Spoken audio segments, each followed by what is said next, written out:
Bueno, muchas gracias por estar en este espacio con Canal Amigo Público. El día de hoy entrevistando a la profesora Olga Bear, periodista, presentadora de noticias, 4 décadas entregándonos noticias, columnas, escritora, una persona que admiro mucho y que en algún momento cuando estuve en la academia que trabajamos de la mano, dije, algún día tengo que sentarme a charlar con Olga.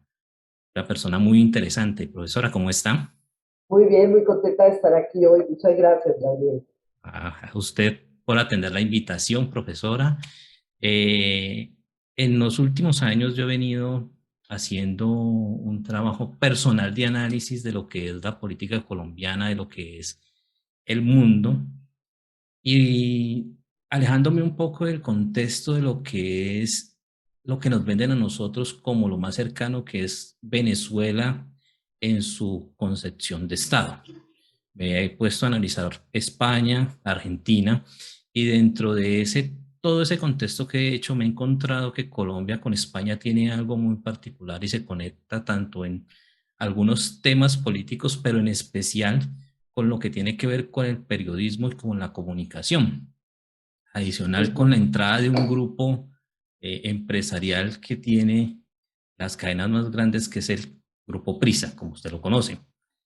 En ese sentido, hay una pregunta que a mí me surge y que no sabía por dónde empezar. Es, profesora, ¿el periodismo se enseña desde la academia o se aprende en el ejercicio?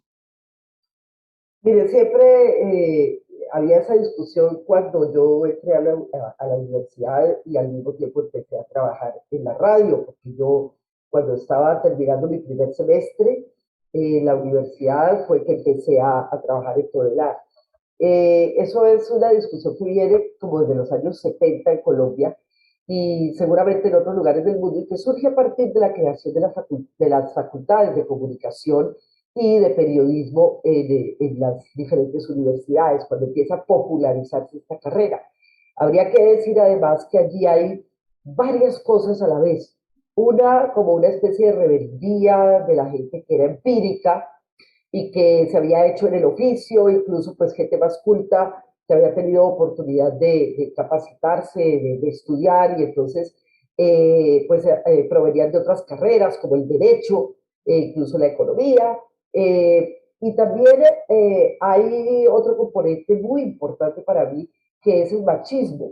¿Por qué? Porque las carreras que estudiaban las mujeres hasta más o menos mediados de los años 70 pues eran esas carreras que yo recuerdo que le decían a uno de una manera sarcástica cuando uno decía que iba a ir a la universidad.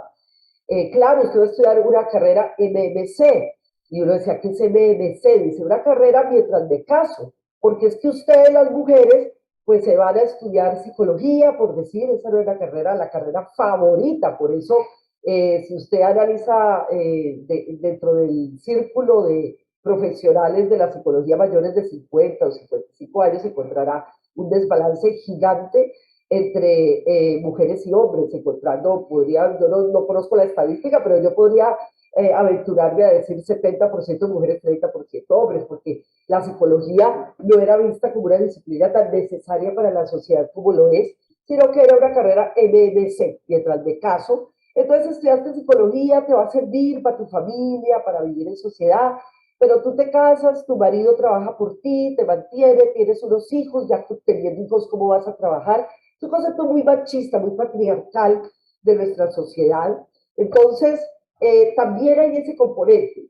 Cuando empezaron a aparecer las carreras tanto de comunicación como de periodismo, encontramos ese desbalance también. Era una carrera MMC concebida en el comienzo.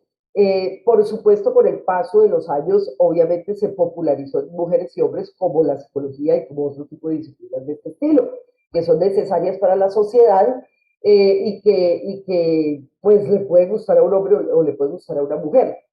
Entonces, o incluso a un no binario o no nos pongamos en otras honduras. Entonces, yo creo que ahí había un poco como todo ese componente por debajear a quienes estudiaban periodismo, comunicación y por debajear a la mujer. Era una cosa patriarcal, machista. Yo recuerdo cuando yo entré a trabajar al noticiero Podelar, eran 14 hombres y éramos 3 mujeres. Y con las 3 mujeres pasó lo siguiente, pasó que una de ellas, que se llamaba Ivonne Forero, se casó. Entonces era una guerrera del periodismo, era muy buena, ella cubría distrito y cubría, o sea, información local, era buenísima, Ivonne Forero. Y se casó con Alberto Díaz y para la casa, porque eso era lo que pasaba a comienzos de la década de los 70 todavía, a pesar de que ya había movimientos hacia el respeto por la mujer, por los derechos de la mujer. Y la otra persona, que era Marta Montoya, pues ella era una mujer soltera que tenía su pareja, quedó embarazada, pero pues por ciertas condiciones no había posibilidades de que ella se fuera para la casa.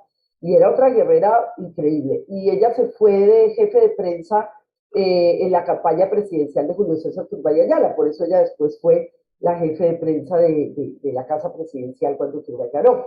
Entonces, les estoy más o menos contextualizando para contarles que digamos, en la primera parte del año 1978, la redacción periodística del noticiero Todelar de la radio estaba conformada por 14 hombres y yo.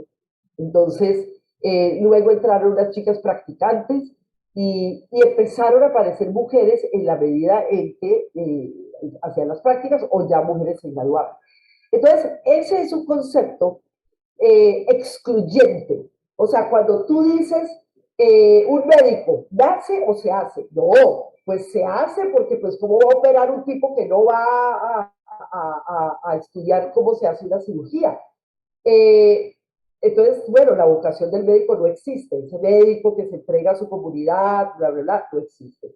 Es una cosa como excluyente. O sea, no es posible en otras profesiones, como la medicina, nacer y hacerse. En la comunicación habría que decidir, y yo creo que esa es una discusión que tenemos que superar.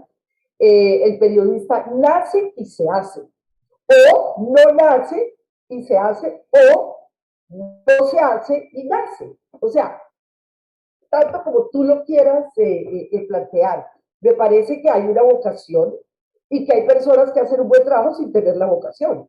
Y hay personas que teniendo la vocación se dejaron cooptar por la criminalidad o por la economía o por otros defectos de nuestro sistema. Entonces, a mí me parece, si usted me pregunta a mí, Olga Bear, usted nació, se hizo, yo creo que ambas.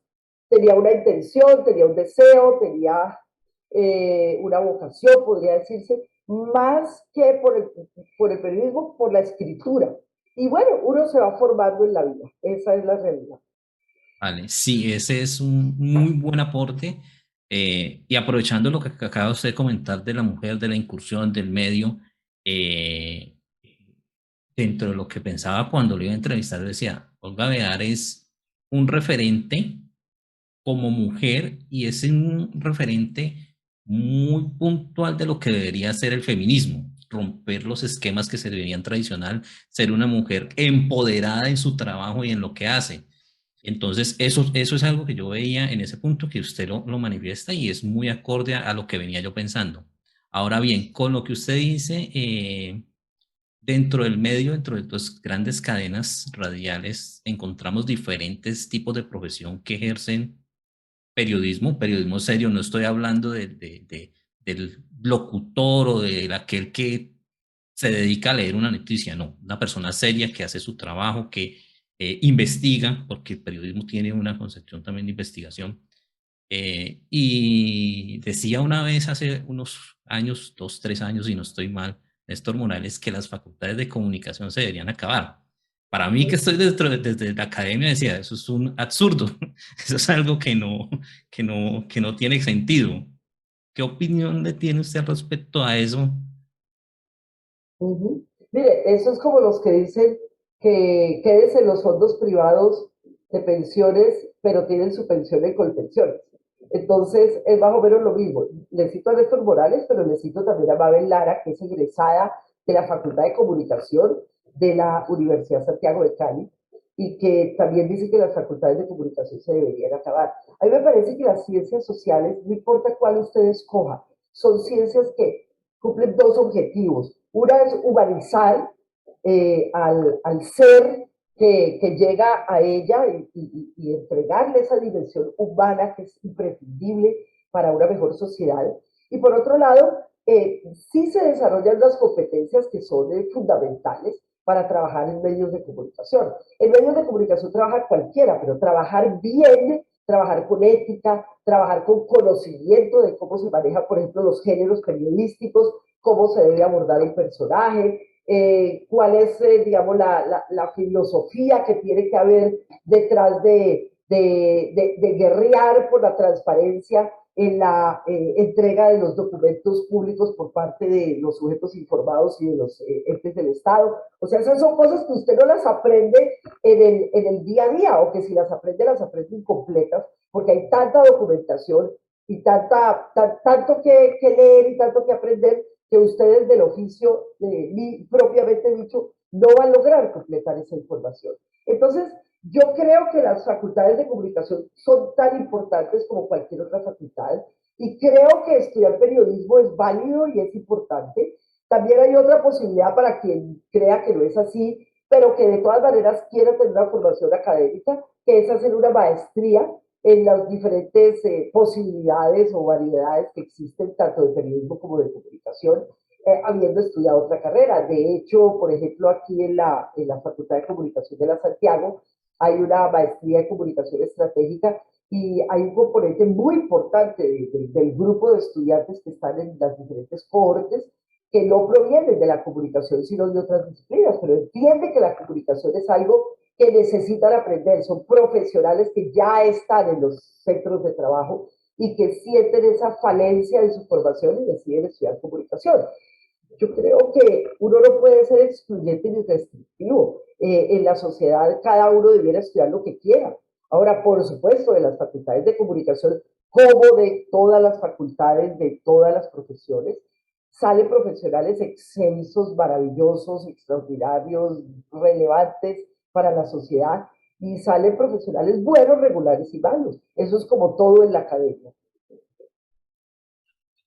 Sí, lo mismo que usted dice, lo pienso yo, es algo que o sea, desde la persona que lo dice, que es una persona que siempre es excluyente hasta en sus comentarios cuando se ve en radio.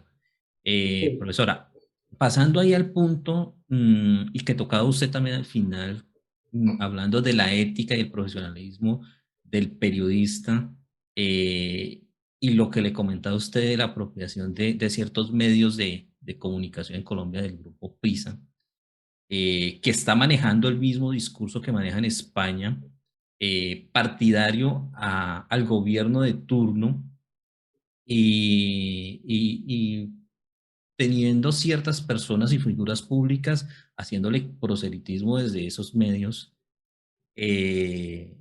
¿Por qué ese enfoque? ¿Por qué esa parte de querer estar a favor del Estado? En España es muy marcado porque tienen una crisis económica y el Estado está financiando los medios. No sé aquí en Colombia si se hará lo mismo, o será por tener esa representatividad o tener el poder. Yo creo que aquí en Colombia ocurre algo incluso peor que lo que ocurre en España, porque en España los medios son declaran cuál es su posición política. Entonces, cuando uno consulta un medio de comunicación en España, uno ya sabe cuál es su postura política. Y Prisa sí, evidentemente, es un medio que generalmente es gobernista, y sobre todo después de su creación y sobre todo que coincide con la creación de la democracia en España. Entonces, quienes han vivido una dictadura de, no sé, 50, 60 años en un país, entienden la importancia de la democracia, y ellos, digamos que hoy en día promueven el respaldo a quien está en la institucionalidad, pero en realidad el origen de muchos medios en España está en defender la democracia, en promover la democracia, que fue un fin loable. Finalmente, pues en la segunda década de los años 70, recordemos que el generalísimo Francisco Franco murió en el año 74, y entonces a partir de ahí, cuando vuelve la democracia, una mixtura ahí medio extraña entre democracia y monarquía, pero bueno, Bien. interesante de todas maneras. allí empiezan a surgir medios y a cambiar los medios que ya existían, y digamos que su principal capital ético y programático era defender la naciente democracia y fortalecer esos lazos de la ciudadanía con la democracia para que no volvieran a padecer una dictadura. Yo creo que la situación en Colombia es distinta y bueno, Prisa traerá a Colombia su política, su misión económica y política, pero a mí me parece más grave que los grandes conglomerados económicos de Colombia, que no solamente defienden a los gobiernos, sino que defienden ese modelo económico y ese modelo, digamos, de control de seguridad de la sociedad, sean los dueños de los medios de comunicación. Eso me parece más grave. Me parece me parece más grave que Luis Carlos Sarmiento Angulo sea el dueño de la casa editorial del Tiempo a que el grupo Prisa respalde a un gobierno. ¿Sí me entiendes? Creo que eso es mucho más grave. Por supuesto, ni hablemos de RCN, donde se ha reproducido incluso toda una red, se ha tejido una red en la que incluso ha habido investigaciones aún no concluidas sobre participación de algunos de las empresas del grupo Ardila Lule con el tema del paramilitarismo y los ingenios azucareros. Esas son investigaciones que ahí siguen, pero pues yo creo que más allá de respaldar la gestión de un gobierno bueno, regular o malo, que ahí les toca cuando son gobiernistas por filosofía, es peor respaldar y reproducir las graves violaciones al derecho humanitario digamos, digamos respaldar una democracia de papel, una democracia electorera restrictiva, en la que todos los días hay muertos y en la que se reproducen problemas más graves aún, como por ejemplo los problemas que tienen que ver con la tenencia de la tierra y demás.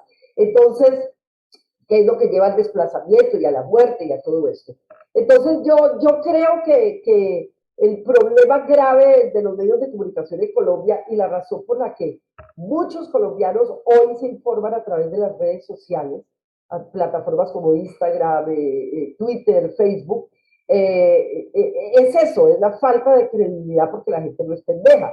Entonces, claro, ellos están reproduciendo su esquema su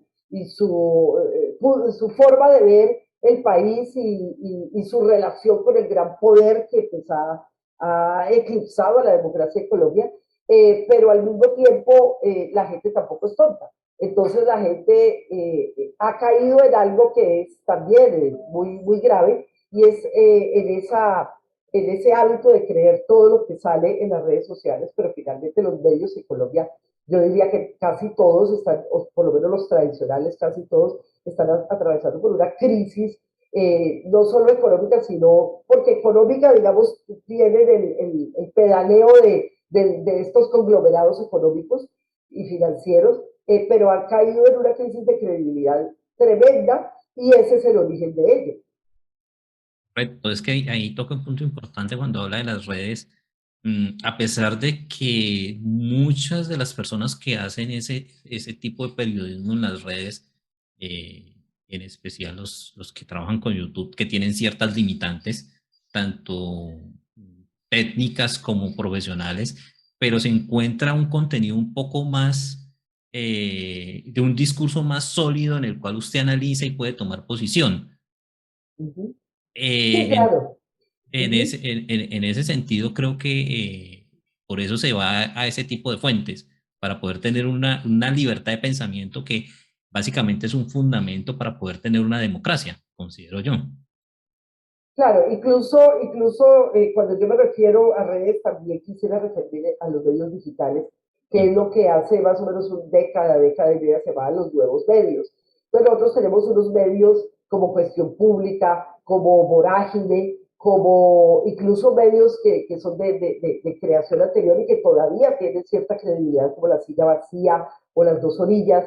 Bueno, hay medios digitales que en la revista Cambio en este momento, que pues ya ellos no quieren considerarse como revista, sino como medio digital Cambio, están tratando de rescatar ese buen periodismo basado en las líneas de investigar, de corroborar, de hacer buen periodismo investigativo y acercarse mucho más a la posibilidad de divulgar la verdad de lo que sucede en Colombia.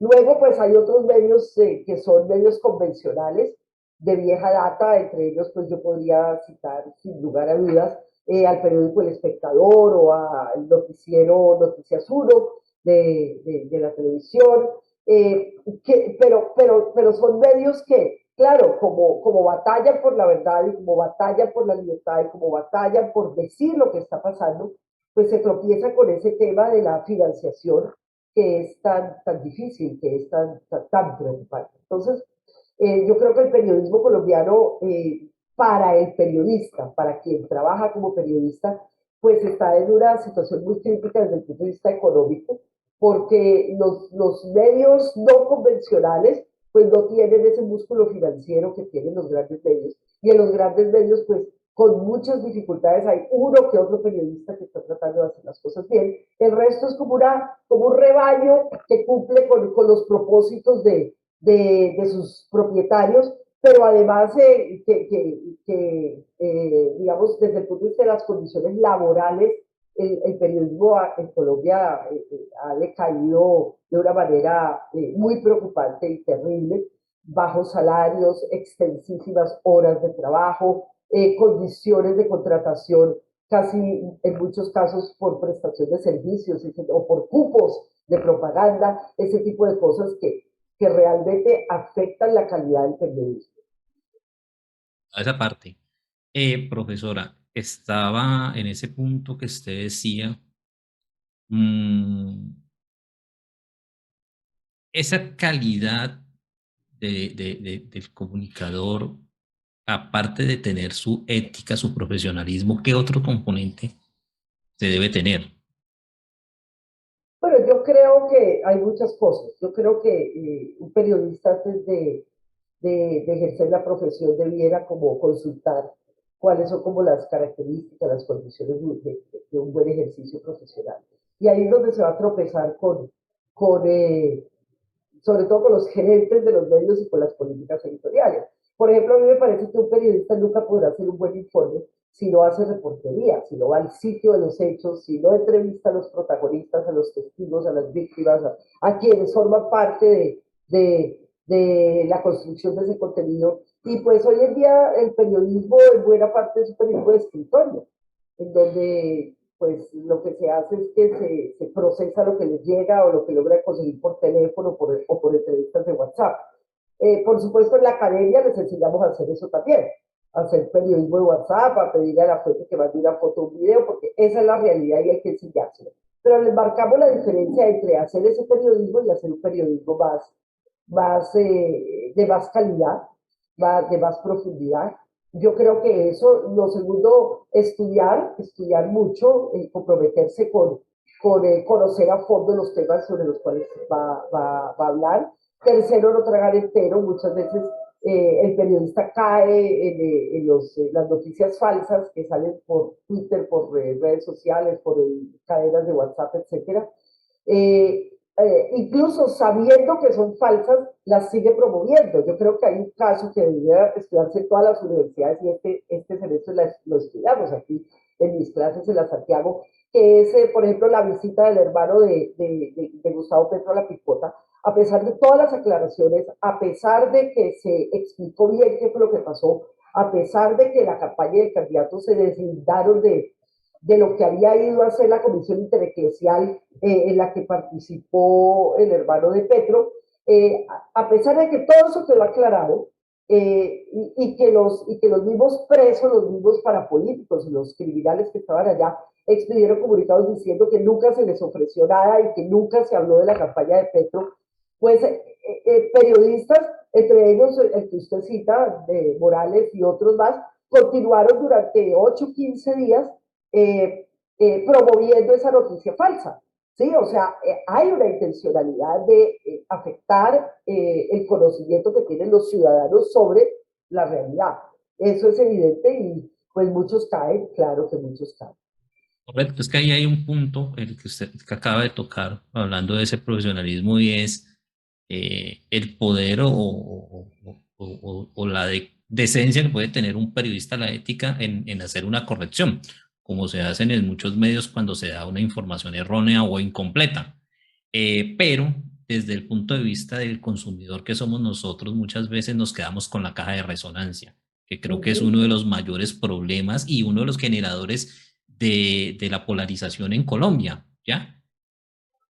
Sí, Entonces, correcto. entonces hay una dificultad en ese sentido que no sé si será por falta de cultura, de entendimiento o de la falta de ese criterio personal de entender qué es lo que está pasando y no quedar como uno como el replicador de cierta noticia falsa, sino que tiene que reafirmar una verdad, como se dice, una verdad dicha 100 veces, una mentira dicha 100 veces será una verdad. Entonces es Sí, yo creo que, complicado. claro, yo creo que tiene mucho que ver, digamos, una condición de la nueva forma de comunicación a través de la web, de la comunicación a través de Internet. Y es que la velocidad de Era lo que, viralización de una información el es mucho inmediatismo más le iba a decir. rápida, pero digamos, la forma de viralizar algo es Ah, mucho ya. más efectiva que la forma que el paso siguiente, que es la rectificación o que es la aclaración. Son muchas más personas las que ven una información viralizada que las que después ven la rectificación, ¿sí? La velocidad de la aclaración es mucho menor y mucho más restrictiva, porque la gente se queda con lo que vio viralmente y después pasa a otra cosa, después pasa a otra cosa que se viraliza. Entonces las aclaraciones o las explicaciones no le llegan a la misma cantidad de gente ni a la misma velocidad que lo que llegó la información inicial. Esa es, digamos, no es algo premeditado, es una condición clara que ha sido establecida ya por los analistas de la información que entra a la web. Perfecto. Estaba en ese punto, usted dice de la inmediatez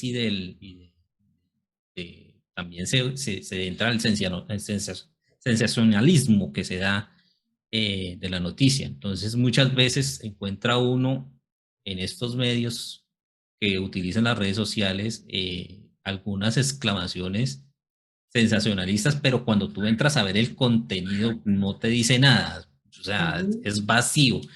Eso es estrategia desde la forma de comunicar del editor o es un problema estructural, porque mucha gente se queda a medias y se queda con Sí. información errónea. Ujú. Bueno, eso es algo que se corrige todo el tiempo cuando se dictan los talleres y las clases prácticas en la universidad. Y es decirle al estudiante, mire su texto y de su texto extraiga 4 o 5 palabras clave. Y de esas 4 o 5 palabras clave que usted tiene ahí, trate de construir el título con esas palabras. Hoy en día, digamos que ¿cómo era el oficio del titulador hace unas décadas? Hace unas décadas primero existía el oficio del titulador que hoy prácticamente está extinguido, como el linotipista y otros trabajos que ya están en desuso. Entonces, el titulador, ¿qué hacía? El titulador se leía el artículo y a partir de leer el artículo construía el título. Hoy en día se busca, en primer lugar, el efectismo. No hablemos de manipulación y de decir mentiras y de.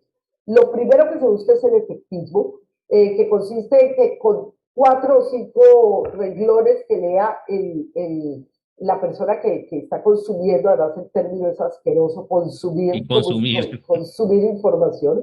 Pero bueno, estoy hablando dentro del esquema de lo que se enseña. Exacto. Los 3 o 4 renglones principales que están constituidos por el título y un sumario que hoy en día reemplaza el nido, párrafo de inicio, eh, tienen que enganchar al lector. Y si el lector no se engancha, entonces no tenemos ese lector que perdure en el tiempo. Entonces, se busca información efectista que atraiga a la gente, que llame su atención y ya después veremos si sí o si no, ¿sí? Entonces, eso es algo que forma parte hoy en día de la estructura de cualquier artículo periodístico que se produzca en la web y es una de las cosas contra las que tiene que luchar más los jefes.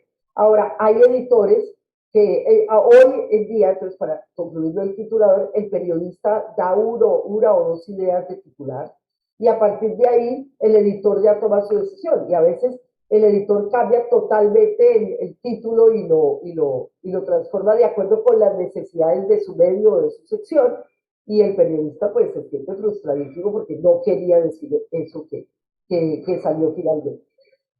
Esa Hay otros parte. periodistas que se han adaptado a eso y pues hacen titulares efectistas, leads para fundilicio efectistas y ya después se verá, ya después no les importa porque ya obtuvieron el premio que es el click, ¿no? Que la gente entró a su noticia.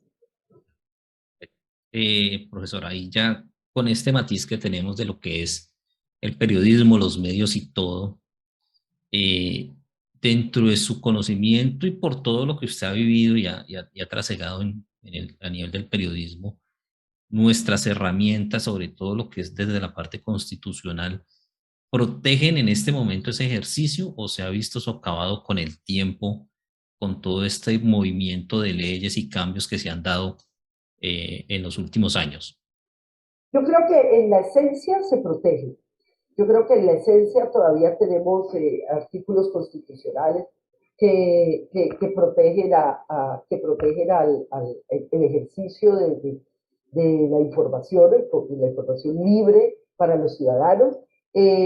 También pues está la ley de transparencia, la ley 14 eh, perdón, 1712 de 2014 que le brinda no solo a los periodistas, sino a todos los ciudadanos la posibilidad de conseguir la información pública, o sea que todas las inversiones y la información sobre el manejo no solamente del Estado, sino de más de 77.000 sujetos informados, públicos o público-privados o privados, tiene que abrir su información al público. Ese tipo de cosas se mantienen y yo creo que continuarán. ¿Cuál es el problema ahí? El problema es el Código de Procedimiento Penal, en donde se establecen ciertas penas para los periodistas que divulguen información que la fuente considere calumniosa o injuriosa. Incluso hay un artículo del Código de Procedimiento Penal que establece pues las penas para un periodista o alguien que en un medio de comunicación o en cualquier declaración pública, en un discurso o en lo que sea, cite o incluya lo que dice otra persona y eso es penado por la ley. Entonces, eso es lo que se llama la calumnia o la injuria indirecta, que poco se aplica en Colombia, aunque algunos periodistas hemos sido demandados por ello y afortunadamente yo he salido victoriosa, pero por ejemplo, no se aplica mucho porque los noticieros de por la mañana de la radio, por ejemplo, entrevistan a muchas personas que calumnian a diestra y siniestra y pues podría el medio de comunicación o el periodista ser procesado por calumnia indirecta por reproducir en medios de comunicación calumnias o injurias que diga otra persona. Pero digamos que el miedo a terminar inmerso en un proceso judicial ha sido aprovechado por enemigos de la libertad democrática para demandarnos a nosotros, a los periodistas, para sacarnos, como me decía en algún momento Daniel Coronel, cuando me demandó a mí Santiago Uribe Vélez, el hermano del expresidente Uribe, es que te quiere sacar de tu zona de confort. Tu zona de confort son los medios de comunicación o los libros o los espacios de interactuación tuya con tus fuentes y te quiere llevar a un espacio que es no solamente desconocido en buena parte, digamos, en lo personal, porque no asisto a ellos en mi calidad de demandada, pero también escenarios incómodos y aterradores como son las fiscalías y los estados judiciales. Entonces, ese temor hace que muchos periodistas no quieran dar el paso de contar sus hallazgos, de contar lo que han podido conseguir en sus investigaciones periodísticas. Entonces yo creo que esa sí es una limitación muy grande. Por supuesto también están las limitaciones que provienen de grupos ilegales. Entonces hay periodistas, defensores humanos, de derechos humanos, defensores de derechos, por ejemplo, ambientales, eh, que han sido perseguidos y asesinados por su ejercicio de hacer estas defensas. Los periodistas locales en las regiones, por ejemplo, los periodistas en Putumayo, en el Cauca, en Nariño, en Arauca, en el Catatumbo, bueno, en muchas partes del país, viven muchas presiones, viven bajo una presión inmensa y bajo el gran reto, uno, de mantener sus medios avantes sin la publicidad de estos grandes financiadores que hay no solamente a nivel nacional, sino regional y local. Y segundo, pues que saben que están muy desprotegidos por el Estado y por sus medios de comunicación en caso de que sean objeto de persecución por parte de esas personas a quienes ellos citan y mencionan en sus contenidos periodísticos. Todo eso repercute duramente en la libertad de informar y en los contenidos que llegan al público.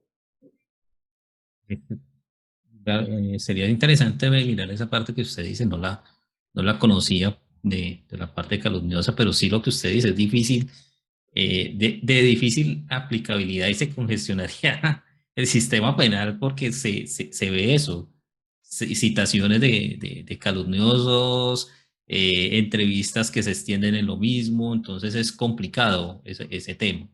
Pues usted es una conocedora y de conocimiento propio, sé que ha tenido que pasar y lidiar por esas instancias que creo que son desde mi punto de vista, llegar a ese tipo de cosas de una persona hacia un periodista es tratar de trabajarle psicológicamente y amedrentar. Para mí ese es mi concepto. Claro, claro, claro. Exactamente eso es lo que sucede. Vale, profe. Profe, para terminar, yo aquí tengo 6 cositas que le voy a preguntar para que usted me las defina, me dé su opinión, su criterio, su concepto. Son 2 personas vinculadas a la comunicación, un periodista y un columnista. Eh, del otro tengo 2 personas de la política y 2 palabritas. ¿Listo? Entonces vamos a O arrancar sea, con la respuestas cortas. cortas, largas, como que usted quiera, profe. Ese es a su criterio para poder escucharla, ¿listo? Listo. Un periodista que para mí lo considero un gran periodista, Daniel Coronel. ¿Mi opinión? Su opinión, su Ah, concepto. ok. Bueno, yo conozco a Daniel Coronel hace ya muchísimos años, hace 30 años aproximadamente, y siempre me ha parecido una persona, primero un gran periodista, tiene un olfato periodístico, tiene una rigurosidad impresionante, y además tiene dos condiciones muy importantes. Primero, que es muy valiente, y segundo, que es un gran pedagogo. A mí me encanta la forma como él, por ejemplo, conduce un consejo de redacción, porque es muy didáctico. Me recuerda mucho, por ejemplo, a las mejores épocas de los consejos de redacción de Yavid Abad, que son muy pedagógicos, muy incisivos, muy radicales hasta cierto punto. Y entonces el periodista sale con mucha más, digamos, mucho más criterio cuando sale a buscar su información. Le tengo un gran respeto, ha sido mi jefe en dos ocasiones y siempre he trabajado muy bien con él. Daniel Samper Ospina. Bueno, el Dani yo creo que es un comunicador nato, que tiene una gran formación que le viene pues de su familia, y me parece que ha sabido sintonizarse con las nuevas generaciones, a pesar de que está en la generación intermedia, digamos, entre los jóvenes y su papá, por decir, que es varios años mayor que yo. De todas maneras, él es un youtuber él dice que es un youtuber de 40 y pico, digamos, dejémoslo ahí, pero me parece que han sabido entender cómo trabajar el humor. Me encanta, me gusta mucho su trabajo. A veces me molesta su tibieza, ¿no? Pero bueno. Yo tengo algo por ahí con algo que en uno de sus videos comentó que es algo bastante errado que después Ajá, tendré tiempo de debatirlo si alguna vez con él. sí. ¿Qué significa política para usted? Bueno, política para mí es el arte de gobernar y el arte de entender el manejo de la sociedad y el manejo del poder. Es fundamentalmente eso. La Constitución. Bueno, cuando hablamos de la Constitución tendríamos que decir que es como la estructura del Estado que permite el funcionamiento de la sociedad. Y claro, pues si entramos más en Honduras, querría yo diferenciar ese país que tuvimos en los siglos XIX y XX por culpa de la Constitución de 1886, que afortunadamente en la última década del siglo XX pues, se cambió a una constitución mucho más garantista, más moderna, que la han pisoteado en estas 3 décadas de una manera grave, pero finalmente es la que tenemos y es la que hay que respaldar. Eh, Gustavo Petro. Yo creo que Petro ha sabido interpretar la rebeldía y el cansancio de la gente por los gobernantes que han regido este país en las últimas décadas, por no decir que siglos, y es un hombre brillante, es un hombre muy inteligente. Eh, a mí me da risa cuando la gente dice, yo no votaría por él porque me parece prepotente y me cae mal. Todos son prepotentes y todos me caen mal. Gaviria me cae mal, Pastrana me cae mal, Uribe me cae pésimo. Todos me caen mal, ¿sí? Entonces yo creo que eso no es un argumento para votar o para no votar. La ciudadanía debe pensar más allá y creo que a él le cabe el país en la cabeza y que no sé si sería un buen gobernante porque es que en este país gobernar es muy difícil y porque el país queda arruinado después de estos últimos 20 años y sobre todo de los 4 últimos del señor Duque. Y pues levantar un país de las cenizas no va a ser para 4 años, sino tal vez para una generación completa. Pero pues es una opción válida, es una opción interesantísima. Y por último, Federico Gutiérrez. Uy, ese tipo es un gamín.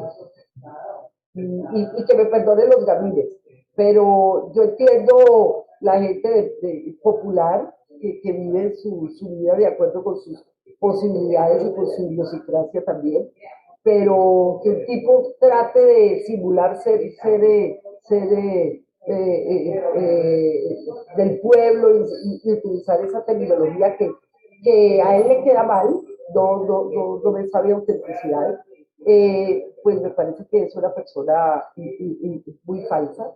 Él me parece una persona muy falsa, pero además está rodeado de lo peor que tiene este país. Si uno se da cuenta de quiénes son como los que lo están respaldando ahora, ese trípode que lo tiene a él levantado y peleando la presidencia, pues me parece que son los peores tipos que uno puede encontrar desde el punto de vista de la calidad humana, como son César Gaviria, Andrés Pastrana y Álvaro Uribe. Yo no quiero estar ahí, ¿sí? Entonces, me parece que es un tipo que le haría mucho daño a Colombia si logra llegar a la presidencia. Muchas gracias por su tiempo y su espacio. Con muchísimo gusto, ha sido un placer. Vale, profe. Bueno, nos vemos en un próximo espacio. Muchas gracias a nuestros televidentes.